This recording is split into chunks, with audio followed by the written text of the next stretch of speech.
Hello, আসসালামু আলাইকুম। শুভ সকাল সবাইকে। এই সকালবেলাতে আমরা মোড়েলগঞ্জ ফেরিঘাটে আসছি। এটা মূলত মোড়েলগঞ্জ ফেরিঘাটটা মূলত শরণখোলা উপজেলা এবং খুলনাকে একটা যুক্ত করেছে। এবং এইখানে সকালকারের চিত্র হলো এরকম যে এখানে একটা মাত্র ফেরি। একটা ব্যস্ততম সময় এখানে দেখেন অনেকগুলো গাড়ি দাঁড়িয়ে আছে।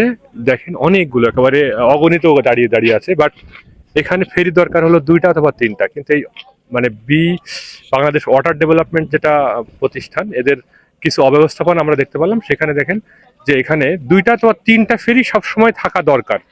বাট এখানে আহ, কতগুলো কর্মঘন্টা মানুষের নষ্ট হচ্ছে যে একটা ফেরি দিয়ে এই ওই পাশে যখন যাচ্ছে এইটুকুর মধ্যে অনেকগুলো গাড়ি জমা হয়ে যাচ্ছে, আবার এই পাশ থেকে যখন ওখানে যাচ্ছে তখন অনেকগুলো গাড়ি জমা হয়ে যাচ্ছে। এবং এইগুলোর ব্যাপারে আসলে ব্যবস্থাপনা কেমন আমরা জানি না, তবে আমরা সাধারণ দর্শনার্থী, আমরা আসছিলাম রাস্তার পাশ দিয়ে, তাই ভিডিওটি করার প্রয়োজন মনে করলাম। যদিও এখানকার পরিবেশটা আমার কাছে খুব ভালো লেগেছে।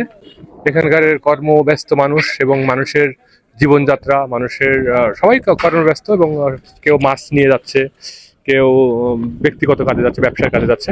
সবকিছু মিলিয়ে এখানকার ব্যবস্থাপনা, এরকম ধরনের নদী ব্যবস্থাপনাগুলো দক্ষিণাঞ্চলের সবগুলো জায়গায় আমি দেখেছি।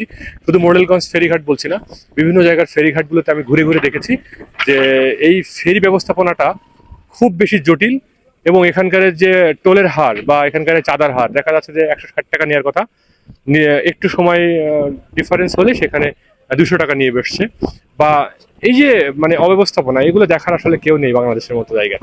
তো আমি একজন সাধারণ মানুষ, সেই হিসাবে আমি এখানে ভিজিটে আসছিলাম।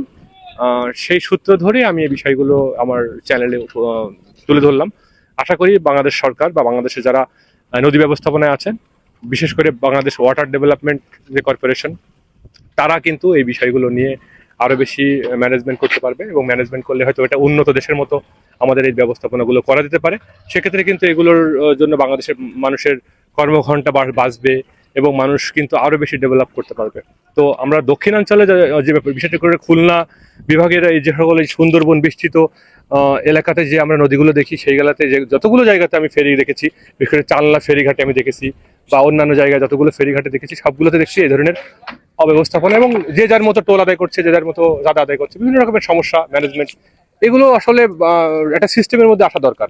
যদিও বাংলাদেশ অনেক এগিয়ে যাচ্ছে, আরো সামনের দিকে এগিয়ে যাবে, কিন্তু বাংলাদেশের সরকার পরিবর্তন হচ্ছে, আরো অনেক কিছু পরিবর্তন হচ্ছে, কিন্তু এইগুলোর পরিবর্তন আমরা দেখতে পাচ্ছি না।